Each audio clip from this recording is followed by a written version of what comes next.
Lectura del libro de los Números. Entonces el Señor descendió en la nube y le habló a Moisés. Después tomó algo del espíritu que estaba sobre él y lo infundió a los 70 ancianos.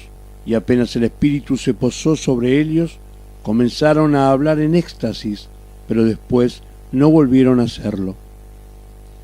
2 hombres, uno llamado Eldad y el otro Medad, se habían quedado en el campamento, y como figuraban entre los inscritos, el espíritu se posó sobre ellos, a pesar de que no habían ido a la carpa, y también ellos se pusieron a hablar en éxtasis.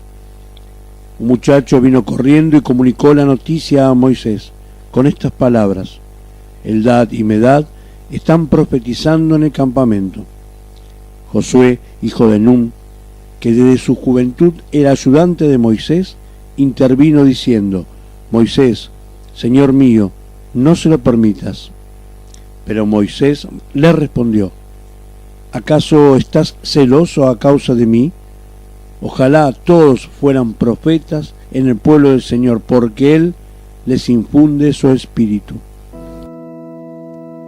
Palabra de Dios, te alabamos, Señor.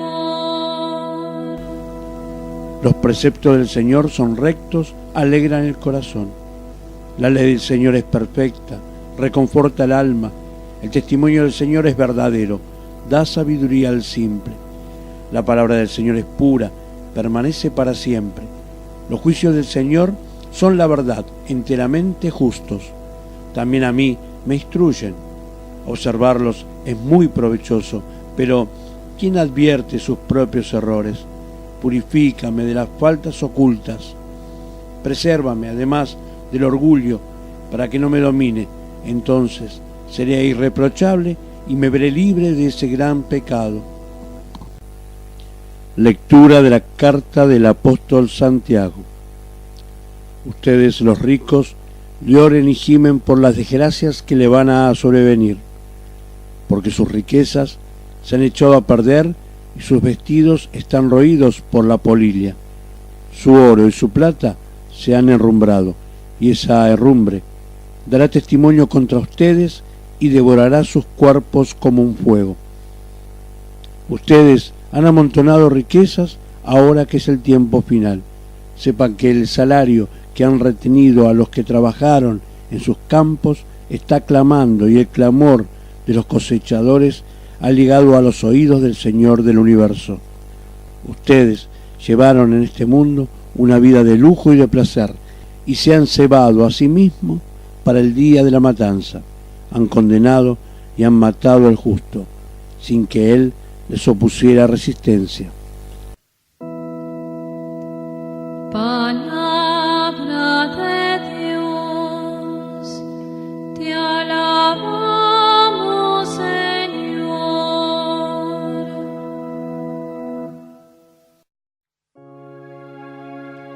Aleluya, aleluya, aleluya, aleluya, aleluya, aleluya, aleluya, aleluya. La lectura de hoy es tomada del Evangelio según San Marcos. En aquel tiempo dijo Juan a Jesús: Maestro, hemos visto a uno que echaba demonios en tu nombre, y se lo hemos querido impedir, porque no es de los nuestros. Jesús respondió: No se lo impidáis, porque uno que hace milagros en mi nombre no puede luego hablar mal de mí. El que no está contra nosotros está a favor nuestro.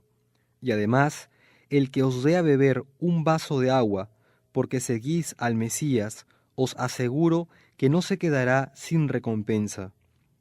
El que escandalice a uno de estos pequeñuelos que creen, más le valdría que le encajasen en el cuello una piedra de molino y lo echasen al mar. Si tu mano te hace caer, córtatela. Más te vale entrar manco en la vida que ir con las 2 manos al abismo, al fuego que no se apaga. Y si tu pie te hace caer, córtatelo. Más te vale entrar cojo en la vida que ser echado con los 2 pies al abismo. Y si tu ojo te hace caer, sácatelo. Más te vale entrar tuerto en el reino de Dios que ser echado al abismo con los 2 ojos, donde el gusano no muere y el fuego no se apaga.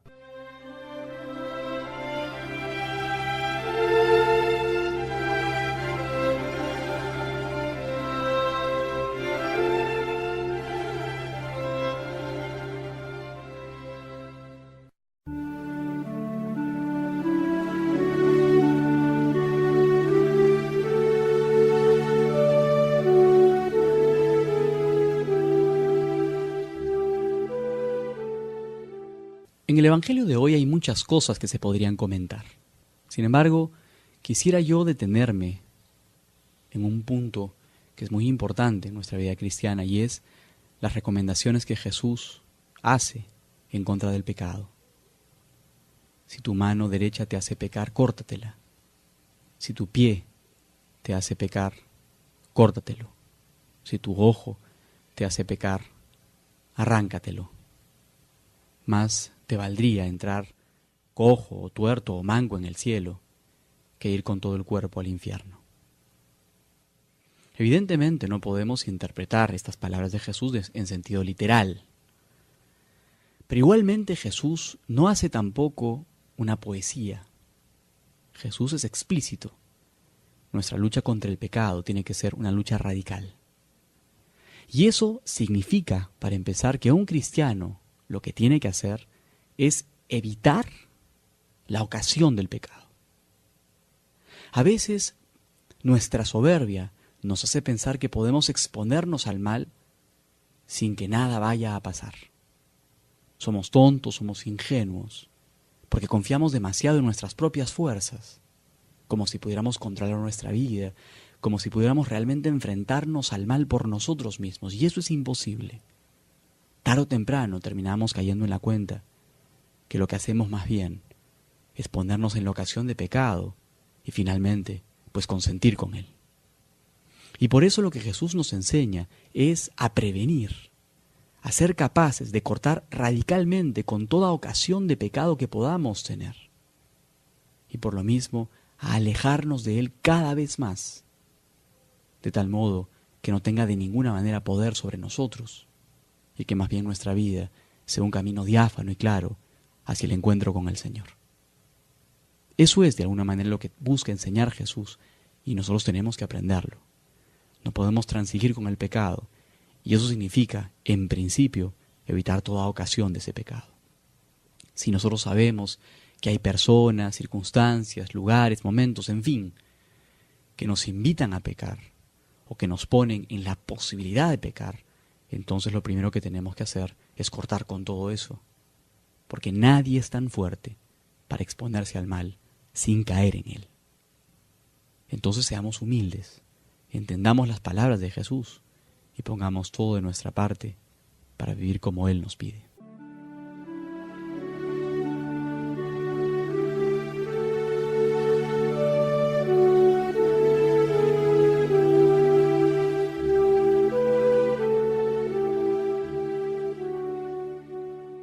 Feliz domingo, mis amigos. Estamos llegando al final del año litúrgico y es un buen punto para preguntarnos sobre la radicalidad y la tolerancia. Porque resulta que el Evangelio de este domingo, tomado del capítulo 9 de San Marcos, tiene de ambas cosas. Tiene una actitud comprensiva y tolerante, pero también tiene una actitud radical, muy estricta, muy fuerte de parte de Cristo. Miremos cómo suceden las cosas. Algunos de los discípulos le cuentan a Jesús que otro, una especie de discípulo distante, estaba expulsando demonios en el nombre de Cristo. Y los mismos discípulos le explican: hemos querido impedírselo porque no anda con nosotros. Es decir, ellos están tomando una posición un poco intransigente. Jesús los corrige y dice, el que no está contra nosotros está a favor nuestro.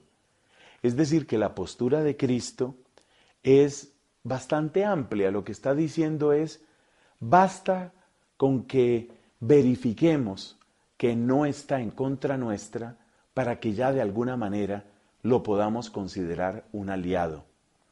Esta es una postura indudablemente amplia y más bien tolerante. Pero luego el mismo Jesús viene con una serie de palabras y entre ellas dice, si tu mano te hace caer, córtatela, si tu ojo te hace pecar, sácatelo. Por supuesto son expresiones metafóricas, son expresiones que están indicando la radicalidad que debemos tener. Entonces uno se pregunta, al fin, ¿cómo es el cristianismo? Al fin tenemos que ser muy comprensivos o al fin tenemos que ser muy radicales. Y la respuesta es que nuestra fe tiene de ambas cosas y que esa es parte de su riqueza. Y vamos a entender por qué. Por ejemplo, la Iglesia, cuando enseña en el tema de anticonceptivos artificiales, tiene una postura que le disgusta a mucha gente y que mucha gente rechaza. Y esa postura es que los anticonceptivos artificiales no corresponden a la verdad de la sexualidad humana, a la verdad de la unión que se expresa allí, y por consiguiente, pues además de otros muchos males, deben retirarse. Eso no es lo que quiere Dios, eso no es lo que aprueba la Iglesia. Eso parece una postura muy intransigente.